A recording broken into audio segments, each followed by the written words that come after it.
السلام علیکم ورحمۃ اللہ وبرکاتہ۔ عزیز طالبات، محترم دینی بھائیوں اور بہنوں اور عزیز طالبات، بسم اللہ الرحمن الرحیم وبہ نستعین۔ ہم لوگوں نے کل کے درس میں اس میں پڑھا تھا، یہ پڑھ رہے تھے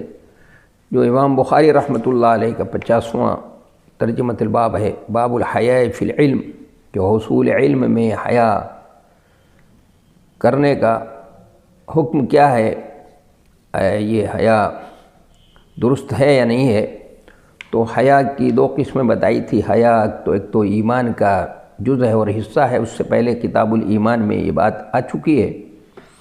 اور تفصیل سے آ چکی۔ وہ حیا محمود ہے، قابل تعریف ہے وہ، اور وہ فطری خصلت ہے، لیکن ایک حیا غیر شرعی ہے۔ اور بتایا تھا کہ اس حیا کو کہتے ہیں جو امر شرعی کے، جو شرعی معاملے کے چھوڑنے کا سبب بنتی ہے۔ اسے شرم کی وجہ سے ضرورت کے باوجود مسئلہ پوچھنے میں شرم کرنا، مسجد نہ جانا اور نماز نہ پڑھنا وغیرہ، یہ سب حیا مذموم ہے۔ تو دوسری دلیل جو امام بخاری رحمۃ اللہ علیہ نے پیش کی ہے کہ حضرت عبداللہ ابن عمر رضی اللہ تعالیٰ عنہما کا واقعہ، جو اس کو امام بخاری رحمۃ اللہ علیہ نے اس سے پہلے 4 مرتبہ بیان کیا ہے، یہ 5ویں مرتبہ بیان کر رہے ہیں اس کتاب العلم کے اندر، اور مختلف سند سے بیان کیا ہے امام بخاری رحمۃ اللہ علیہ نے۔ تو یہ یہاں بتانا چاہتے ہیں یہ کہ حصول علم میں شرم کی وجہ سے یا عجز و تکبر سے پرہیز کرنا چاہیے، اس لیے کہ یہ دونوں چیزیں حصول علم میں مانع بنتی ہیں۔ تو عبداللہ ابن عمر کا واقعہ نقل کیا ہے کہ نبی علیہ السلام نے ایک پہیلی بجھائی کہ ایک درخت ہے جو مسلمانوں کی طرح ہوتا ہے بالکل، بتاؤ وہ کون سا درخت ہے؟ تو کہتے ہیں سارے لوگوں کا ذہن تو جنگل کے درختوں کی طرف گیا، لیکن میں سمجھ گیا، وہ اشارے کو سمجھ گئے۔ اس سے پہلے تفصیل سے بات ہو چکی ہے اور وہ سمجھ گئے تھے، لیکن جواب نہیں دیا امام عبداللہ ابن عمر رضی اللہ تعالیٰ عنہما نے، کیونکہ وہ جو صحابہ کرام اس وقت موجود تھے، تقریباً 10 صحابہ، ان میں سب سے کم عمر تھے وہ، ان کے والد محترم بھی موجود ہیں، حضرت ابوبکر صدیق رضی اللہ عنہ بھی موجود ہیں، اس لیے وہ خاموش رہے کہ کہیں چھوٹا منہ بڑی بات نہ ہو جائے۔ تو معلوم ہوا کہ احترام کی وجہ سے خاموش رہنا بھی قابل یہ محترم ہے۔ تو اس حدیث سے امام بخاری رحمۃ اللہ علیہ کی دوسری حدیث، رسول اللہ صلی اللہ علیہ وسلم ایک علمی سوال کیا تھا، عبداللہ ابن عمر کے دل میں صحیح جواب آیا تھا، اگر وہ شرم نہ کرتے اور بتا دیتے تو ان کو علمی فضیلت حاصل ہو جاتی۔ اس پہلو سے بھی ایک دوسرے پہلو سے کہ بڑے لوگ موجود ہوں تو وہاں پر اگر کوئی بڑی مصلحت نقصان نہ ہو، کوئی نقصان نہ ہو تو خاموش رہنا زیادہ بہتر ہے۔ لیکن اگر عبداللہ ابن عمر وہاں پر بتا دیتے اور شرم نہ کرتے تو ان کو علمی فضیلت حاصل ہو جاتی۔ معلوم ہوا کہ علم کی باتوں میں شرم نہیں کرنی چاہیے، ورنہ علم حاصل نہیں ہوگا۔ اس لیے کہ علم کی فضیلت کا بھی اس کو ثابت کیا ہے امام بخاری رحمۃ اللہ علیہ سے، باب الفہم فی العلم میں بھی اس حدیث کو بیان کیا ہے انہوں نے۔ تو اس میں کہ عبداللہ ابن عمر جب وہاں سے چلے ہیں اور گھر جا رہے تھے، چونکہ یہ اوالی میں رہتے تھے یہ لوگ، تو اپنے والد صاحب کے ساتھ جا رہے تھے، تو انہوں نے اپنے والد کو بتایا کہ میرے دل میں تو بات آ گئی تھی، میں تو سمجھ گیا تھا۔ تو انہوں نے کہا اگر تم نے بتا دیا ہوتا، کہہ دیا ہوتا نا، تو یہ کہنا مجھ کو اتنا اور اتنا مال ملنے سے بھی زیادہ محبوب ہوتا، یعنی سرخ ہونٹ سے بھی زیادہ بہتر ہوتا، انہیں قابل فخر چیز ہوتی، میرا سر فخر سے اونچا ہو جاتا۔ تو یہ معلوم ہوا کہ علم کی اس میں کیا ہو، شرم نہیں کرنا چاہیے، ورنہ یہ چیز جو ہے شرم جو ہے آڑے آتی۔ دیکھیے ام سلیم رضی اللہ تعالیٰ عنہ نے شرم نہیں کی، اور ایک ایسا مسئلہ جو عورتوں کے لیے بلا شبہ باعث سے شرم ہے، شرم کی بات ہے، وہ ہمت کر کے انہوں نے پوچھ ہی لیا۔ اس طرح ان کو اس مسئلے کا علم ہو گیا کہ عورت کو بھی احتلام ہو سکتا ہے اور منی خارج ہو جانے پر اس کو بھی غسل کرنا ہوگا۔ یہ مسئلہ انہوں نے معلوم کر لیا، اور ہمت نہ کرتی، جرأت نہ کرتی تو یہ مسئلہ ہی نہیں معلوم ہوتا۔ اس لیے معلوم ہوا کہ علم کے سلسلے میں، حصول علم کے سلسلے میں وہ شرم نہیں کرنے چاہیے، اور شرم کرنا درست نہیں، یہ حیا غیر شرعی ہے۔ دین کے معاملے میں شرم و حیا نہیں کرنا چاہیے۔ ہاں اگر کوئی دوسرے ذرائع وسائل ہوں، جیسے حضرت عائشہ رضی اللہ تعالیٰ عنہ کہتی ہیں اپنی مرن ازواجکن، کہ تم اپنے شوہروں کو جا کر بتانا کہ یستطیبوا بالماء، کہ وہ پانی آپ استنجے کے بعد آپ دست جو ہے پانی سے کیا کریں، پانی کا استعمال کیا کریں، مجھے شرم آتی ہے۔ تو ان کے پاس ذریعہ وسیلہ ہے، ایک واسطہ ہے، تو اس لیے انہوں نے براہ راست نہیں کیا ایسا، اور انہوں نے ان کے بیویوں کو، جو ان کی شاگردائیں تھیں، ان کو وسیلہ بنایا، ان کو ذریعہ واسطہ بنا کر کے وہ اپنا پیغام ان تک پہنچا دیا۔ تو بہر صورت امام بخاری رحمۃ اللہ علیہ نے حیا غیر شرعی کا حکم بتانے کے لیے ترجمۃ الباب قائم کیا تھا، اور یہ واضح کر دیا ہمارے اوپر کہ دو چیزیں حصول علم کے راستے میں رکاوٹ بنتی ہیں، ایک ہے غیر شرعی حیا، اور ایک ہے عجز و تکبر، کہ کوئی آدمی سوچے کہ میں یہ فلاں صاحب بہت بڑے ہیں، ارے چھوٹے ہیں یہ بڑے، میں ان کے مقابلے میں تو بہت بڑا ہوں، میں ان سے کیوں علم حاصل کروں؟ تو کہتے ہیں یہ اگر سوچے گا تو وہ پھر علم نہیں حاصل کر سکتا، یہ چیز رکاوٹ بنتی ہے۔ اب آگے کا ترجمۃ الباب ہے، باب من استحیا فامر غیرہ بالسوال، باب من استحیا فامر غیرہ بالسوال۔ بہ قال حدثنا مسدد قال حدثنا عبد الله بن داود عن الأعمش عن منذر الثوري عن محمد بن الحنفية عن علي قال كنت رجلا مذاء فأمرت المقداد بن الأسود أن يسأل النبي صلى الله عليه وسلم فسأله فقال فيه الوضوء۔ یہ ترجمۃ الباب ہے، اور اس ضمن میں امام بخاری رحمۃ اللہ علیہ نے ایک حدیث نقل کی ہے۔ یہ پہلے اس کا ترجمہ کرتے ہیں، پھر اس کے بعد اس ترجمۃ الباب کا مقصد کیا ہے، امام بخاری رحمۃ اللہ علیہ اس سے کیا بات ثابت کرنا چاہتے ہیں، کیا بتانا چاہتے ہیں امام بخاری رحمۃ اللہ علیہ کا مقصد کیا ہے، پہلے اس کو پھر اس کے بعد بیان کریں گے، پھر اس میں اس مقصد کو کس طرح سے اس حدیث سے ثابت کیا ہے انہوں نے۔ تو پہلے ترجمہ کرتے ہیں کہ جو شخص شرم سے خود نہ پوچھے تو دوسرے کو پوچھنے کا حکم دے، کہ باب من استحیا فامر غیرہ بالسوال، کہ باب جو شخص شرم و حیا کی وجہ سے خود نہ پوچھے تو دوسرے کو پوچھنے کا حکم دے۔ کہا کہ ہم سے مسدد نے بیان کیا، انہوں نے کہا ہم سے عبداللہ ابن داود نے بیان کیا، انہوں نے اعمش سے، انہوں نے منذر ثوری سے، انہوں نے محمد ابن حنفیہ سے، انہوں نے علی رضی اللہ تعالیٰ عنہ سے، انہوں نے کہا کہ مجھے مدی بہت زیادہ نکلا کرتی تھی، تو میں نے مقداد ابن اسود کو نبی صلی اللہ علیہ وسلم سے پوچھنے کا حکم دیا۔ انہوں نے پوچھا تو نبی صلی اللہ علیہ وسلم نے فرمایا مدی نکلنے سے وضو کرنا ہے۔ یہ ترجمۃ الباب ہے۔ اس کا مقصد کیا ہے؟ دیکھیے ابھی ترجمۃ الباب قائم کیا تھا انہوں نے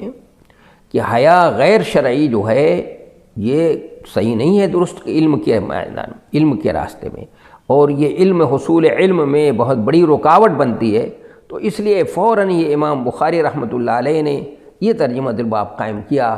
کہ باب من استحیا فامر غیرہ بالسوال، کہ جو شخص شرم سے خود نہ پوچھے تو دوسرے کو پوچھنے کا حکم دے سکتا ہے۔ تو اس باب کو امام بخاری رحمۃ اللہ علیہ یہ بیان کرنے کے بعد یہ باب لا کر یہ بتانا چاہتے ہیں کہ اگر بڑوں اور بزرگوں کے احترام میں کچھ نہ بول سکے یا کوئی مسئلہ خود نہ پوچھ سکے، کیونکہ ابھی آئے گی بات، حضرت علی کرم اللہ وجہہ خود ان کے گھر میں، چونکہ آپ کے داماد ہیں، وہ آپ صلی اللہ علیہ وسلم کی بیٹی ان کے نکاح میں ہیں، تو اس لیے خود وہ نہیں مسئلہ نہیں معلوم کر سکتے تھے یہ، جیسے ابھی مسئلہ آئے گا جو. تو امام بخاری رحمۃ اللہ علیہ یہ ترجمۃ الباب لا کر، یہ ترجمۃ الباب قائم کر کے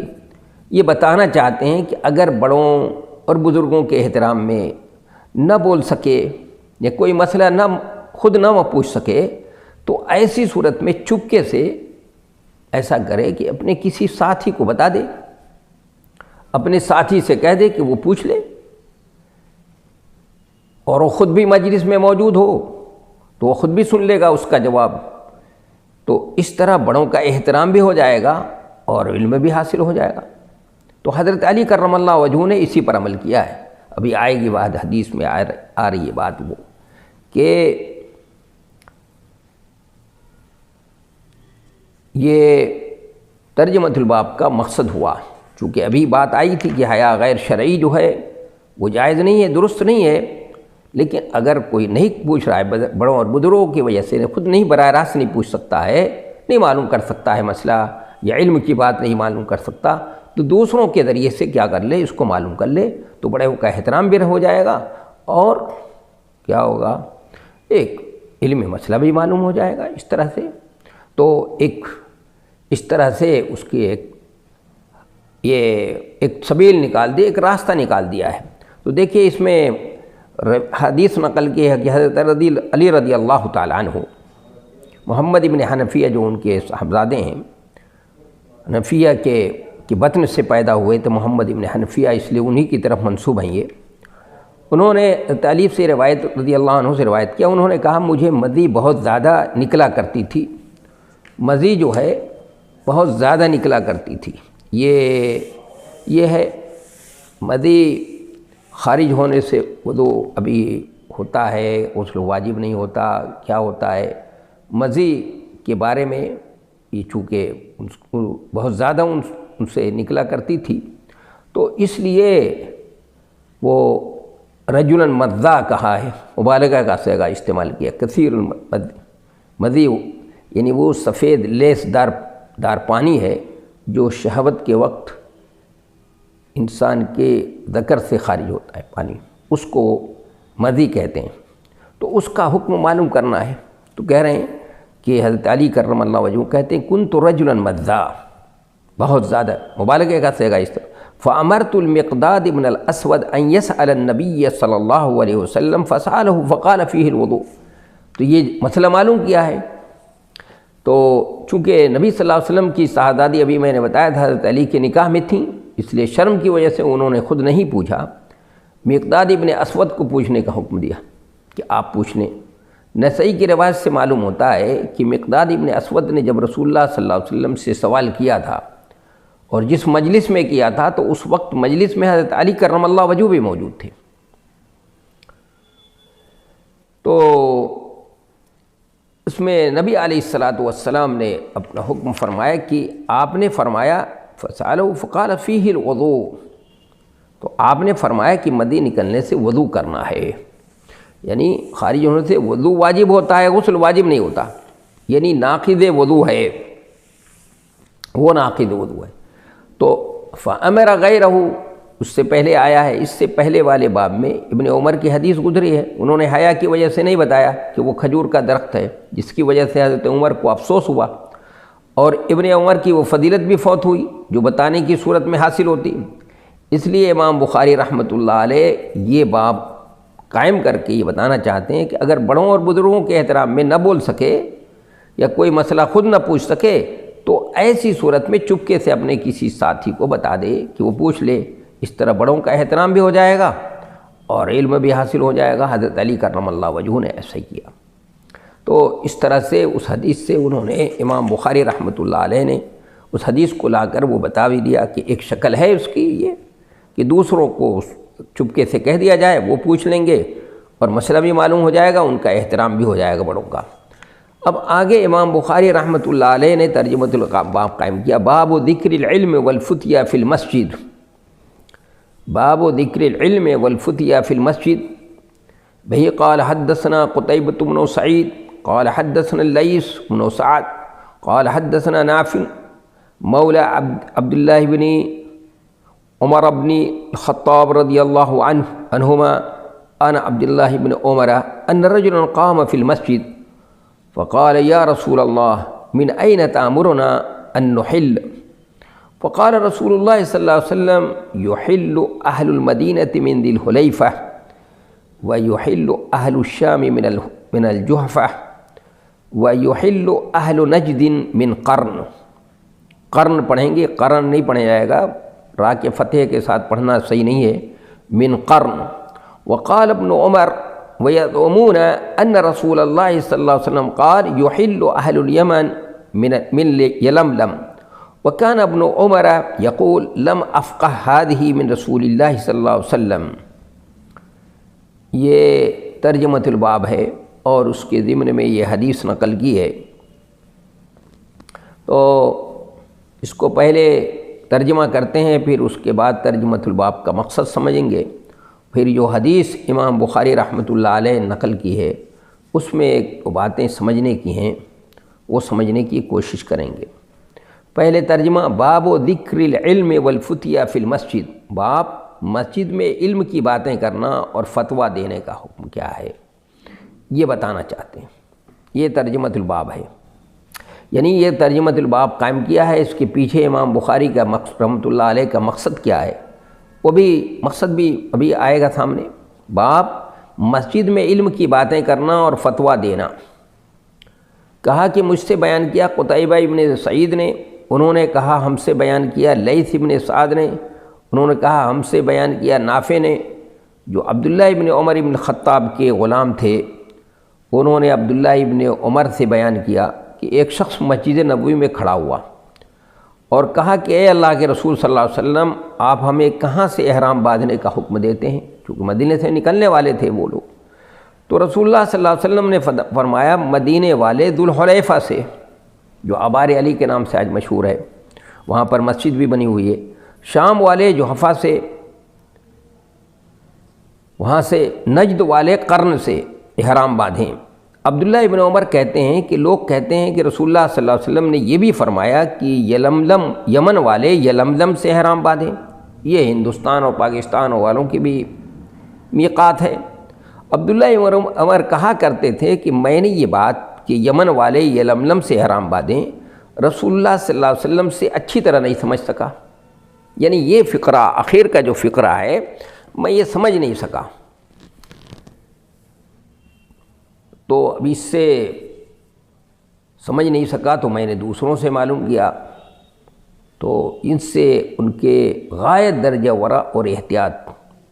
کا پہلو جو ہے ظاہر واضح ہوتا ہے کہ عبداللہ ابن عمر جو ہے حدیثوں کے معاملے میں غایت درجہ احتیاط سے کام لیتے تھے اور بہت متقی، پرہیزگار اور خدا ترسی انسان تھے، ڈرتے تھے کہ کہیں کوئی ایسی بات نہ ہو جائے جو رسول اللہ صلی اللہ علیہ وسلم کی طرف یعنی کوئی غلط بات منسوب ہو جائے۔ ان کے والد محترم حضرت عمر رضی اللہ تعالیٰ عنہ بھی غایت درجہ اہتمام کرتے تھے، بہت احتیاط برتتے تھے حدیثوں کو بیان کرنے میں، اس لیے وہ بھی حدیث کو بیان کرنے میں دیکھیے کتنی احتیاط کر رہے ہیں کہ کہہ رہے ہیں کہ لم افقہ ہادی میں رسول اللہ صلی اللہ علیہ وسلم، کہ یہ فقرہ جو ہے آخری فقرہ کہہ رہے ہیں میں نے یہ بات کہ یمن والے یلملم سے احرام باندھیں رسول اللہ صلی اللہ علیہ وسلم سے اچھی طرح نہیں سمجھ سکا، تو میں نے دوسرے لوگوں سے معلوم کیا کہ جنہوں نے نبی صلی اللہ علیہ وسلم سے براہ راست اس روایت کو سنا تھا اور سمجھا تھا، تو میں نے ان سے معلوم کر لیا، یعنی یہ اس سے ان کے غایت درجہ احتیاط کا پہلو اور غایت درجہ ان سے خدا ترسی کا پہلو جو ہے واضح ہوتا ہے کہ حدیثوں کے سلسلے میں کس قدر محتاط تھے صحابہ کرام حدیث کو بیان کرنے میں، اور ہمارا حال یہ ہے کہ آج ہم لوگ حدیثوں کو بیان کرنے میں احتیاط سے کام نہیں لیتے ہیں، ہم کو احتیاط سے کام لینا چاہیے۔ تو اب یہ امام بخاری رحمۃ اللہ علیہ نے یہ ترجمۃ الباب قائم کیا ہے، یہ ترجمۃ الباب قائم کر کے امام بخاری رحمۃ اللہ علیہ کیا بتانا چاہتے ہیں، ہم کو کیا پیغام دینا چاہتے ہیں۔ تو دیکھیے یہ ترجمۃ الباب امام بخاری رحمۃ اللہ علیہ نے جو قائم کیا ہے، تو اس باب سے امام بخاری رحمۃ اللہ علیہ ان لوگوں کی تردید کرنا چاہتے ہیں، بہت ان لوگوں کا ذہن بھی صاف کرنا چاہتے ہیں اور تردید کرنا چاہتے ہیں۔ مختلف مقاصد ہوتے ہیں امام بخاری رحمۃ اللہ علیہ کے، کبھی کوئی غلط بات ان کے زمانے میں رائج ہوتی ہے تو اس کی تردید بھی کر دیتے ہیں، کوئی غلط نظریہ ہوتا ہے تو اس کی تردید کرتے ہیں۔ یہ ہم نے کتاب العلم میں پڑھا، اور اس سے پہلے کتاب الایمان میں بھی دیکھا، باب الوحی کے اندر بھی مختلف جو ابواب آئے ہیں کتاب ایمان کے اندر، اور جو کوئی عقیدے سے متعلق بات ہوتی ہے تو اس کو بڑے شد و مت کے ساتھ، بڑی طاقت اور قوت کے ساتھ، بڑے مضبوط اور ٹھوس دلائل کے ساتھ امام بخاری جو ہیں رحمۃ اللہ علیہ اس کو ثابت کرتے ہیں۔ اور کوئی بھی بات ہوتی ہے، کسی چیز کی بھی تردید کرتے ہیں وہ اور اپنا نقطہ نظر بیان کرتے ہیں تو دلائل کی بھرمار کر دیتے ہیں، اتنے دلائل پیش کرتے ہیں، جیسے کہ ابھی نے دیکھا تھا کہ تحمل حدیث کے سلسلے میں کہ تحمل حدیث کے وقت جو ہے راوی کا بالغ ہونا، 15 سال کا ہونا کوئی ضروری نہیں ہے تحمل حدیث کے وقت، تو اس کو ثابت کرنے کے لیے انہوں نے مختلف دلائل دیے، پیش کی، حدیث سے نظیریں پیش کی۔ اسی طرح وہ ان کا نقطہ نظر یہ ہے کہ محدثین کے ہاں جو الفاظ رائج ہیں، مختلف الفاظ ہیں حدیثوں کے روایت کے لیے، وہ درجے کے اعتبار سے سب جو ہے یکساں ہیں، اس میں کوئی فرق نہیں ہوتا ہے۔ اس کو بھی انہوں نے کتنے دلائل کے ساتھ اور کتنی طاقت اور قوت کے ساتھ اس کو ثابت کیا، تو امام بخاری رحمۃ اللہ علیہ کا یہ درجہ ہے۔ تو یہاں پر بھی امام بخاری رحمۃ اللہ علیہ اس ترجمۃ الباب کو قائم کر کے ان لوگوں کی تردید کرنا چاہتے ہیں جو یہ کہتے ہیں کہ علم اور فتویٰ کی بات جب ہوگی مسجد کے اندر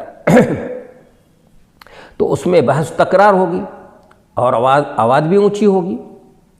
اور مسجد میں آواز اونچی کرنا منع ہے، اس لیے مسجد میں علم اور فتویٰ کی بات نہیں کرنی چاہیے۔ تو امام بخاری رحمۃ اللہ علیہ یہ بتانا چاہتے ہیں کہ دیکھو ایسی بات نہیں ہے، علم اور فتویٰ کی بات مسجد میں بھی کر سکتے ہیں، بتایا کہ نبی علیہ السلام جو ہے علم اور فتویٰ کی باتیں مسجد میں کیا کرتے تھے، مسجد ہی میں کرتے تھے آپ صلی اللہ علیہ وسلم۔ اگر وعظ و نصیحت تقریر میں آواز اونچی ہو جائے تو علم کے لیے مسجد میں آواز کا اونچی کرنا یا اونچی ہو جانا منع نہیں ہے، اس سے کوئی فرق نہیں پڑتا ہے، اس سے جو ہے یہ کوئی اس کی بات نہیں ہے۔ اس کو اس لیے ترجمۃ الباب قائم کیا ہے امام بخاری رحمۃ اللہ علیہ نے، ان لوگوں کی نظریے کی تنقید کرنا چاہتے ہیں جو تردید کرنا چاہتے ہیں، جو لوگ یہ کہتے ہیں کہ مسجد میں علم بہت آج کل بھی بہت سے لوگ کہتے ہیں بھائی مسجد صرف نماز پڑھنے کے لیے، نماز پڑھی بس تالا لگا دیا، اور جبکہ مسجد نبوی کے اندر سارا کام ہوتا تھا، اس میں وفود کا استقبال بھی ہو رہا ہے، وہیں پر پلاننگ بھی کی جا رہی ہے، وہیں پر لوگوں کو اب آپ جو ہے درس بھی دیا کرتے تھے، وہیں فتویٰ بھی دیتے تھے، آپ وہیں پہ تقریر و وعظ بھی فرمایا کرتے تھے۔ جب تقریر فرماتے تھے، جب قیامت کا تذکرہ ہوتا تو آپ کی آواز بلند ہو جاتی، چہرہ سرخ ہو جاتا اور گلے کی رگیں پھول جاتی تھیں، یہ سب ہم پڑھ چکے ہیں، معلوم ہے ہم کو۔ تو اس لیے امام بخاری رحمۃ اللہ علیہ تردید کرنے کے لیے، انہوں نے ان لوگوں کی تردید کرنے کے لیے جو یہ کہتے ہیں کہ علم اور فتویٰ کی بات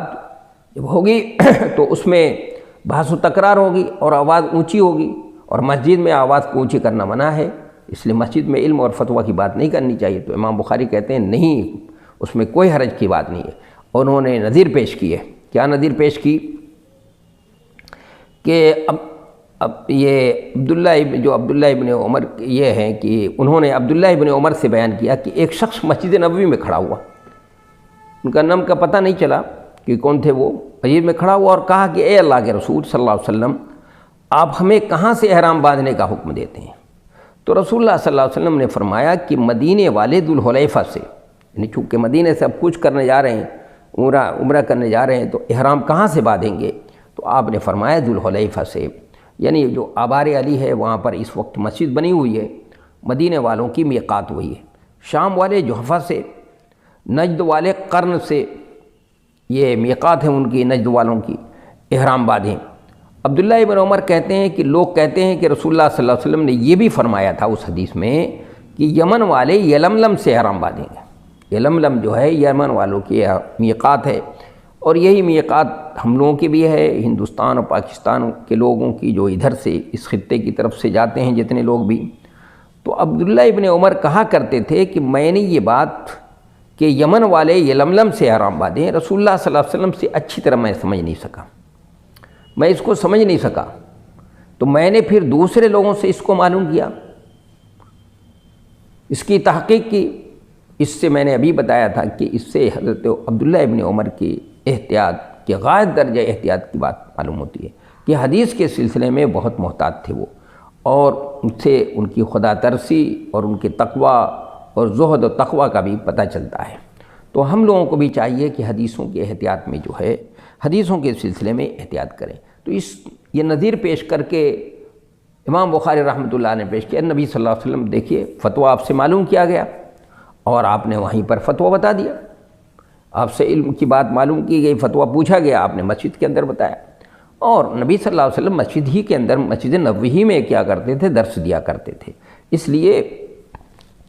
یہ کہنا کہ مسجد کے اندر فتویٰ دینا اور یہ کرنا جو ہے وہ صحیح نہیں ہے، وہ بات صحیح نہیں ہے، محل نظر ہے۔ اس کے بعد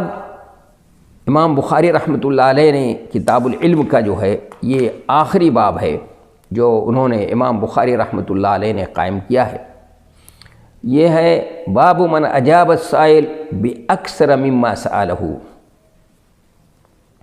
باب من اجاب السائل باکثر مما سألہ، بہ قال حدثنا آدم قال حدثنا ابن ابی ذئب عن نافع عن ابن عمر عن النبی صلی اللہ علیہ وسلم وعن الزہری عن سالم عن ابن عمر عن النبی صلی اللہ علیہ وسلم ان رجلا سألہ ما يلبس المحرم فقال لا يلبس القميص ولا العمامة ولا السراويل ولا البرنس ولا ثوبا مسه الورس أو الزعفران فإن لم يجد النعلين فليلبس الخفين وليقطعهما حتى يكونا تحت الكعبين۔ یہ ہے حدیث کہ باب پوچھنے والے نے جتنا پوچھا اس سے زیادہ جواب دینا جائز ہے، پوچھنے والے نے جتنا پوچھا اس سے زیادہ جواب دینا جائز ہے۔ اتنا سوال کیا ہے، سوال سے زیادہ، چونکہ یہ ابھی بات آئے گی تفصیل سے۔ کہا کہ ہم سے آدم ابن ابی ایاس نے بیان کیا، انہوں نے کہا ہم سے ابن ابی ذئب نے بیان کیا، انہوں نے نافع سے، انہوں نے عبداللہ ابن عمر رضی اللہ تعالیٰ عنہما سے، انہوں نے نبی صلی اللہ علیہ وسلم سے۔ دوسری سند ہے، اور ابن ذئب نے اس حدیث کو ابن شہاب زہری سے روایت کیا، دو سندوں سے روایت ہے اس میں، یعنی کہہ رہے ہیں اسی حدیث کو، اور ابن ذئب نے اسی حدیث کو ابن شہاب زہری سے روایت کیا، انہوں نے سالم سے، انہوں نے عبداللہ ابن عمر سے، انہوں نے نبی صلی اللہ علیہ وسلم سے روایت کیا کہ ایک شخص نے پوچھا کہ محرم احرام کی حالت میں کیا پہنے، یہ سوال ہے کہ محرم احرام کی حالت میں کیا پہنے، تو آپ نے فرمایا قمیص، پگڑی، پاجامہ، یہ کوٹ نہ پہنے، اور ایسا کپڑا بھی نہ پہنے جس میں ورس یا زعفران لگا ہو۔ پھر اگر پہننے کو چپل نہ پائے تو موزہ کو ٹخنے سے نیچے تک کاٹ کر پہن لے، خفین کو کاٹ کر کے سے نیچے تک، ٹخنے سے نیچے تک کاٹ کر پہن لے۔ یہ بات چونکہ مکمل ہو چکی ہے، ابھی انشاءاللہ آئندہ درس میں انشاءاللہ جو ہے یہ بات ہوگی۔ اب اسی پر بس کرتے ہیں۔ السلام ورحمۃ اللہ۔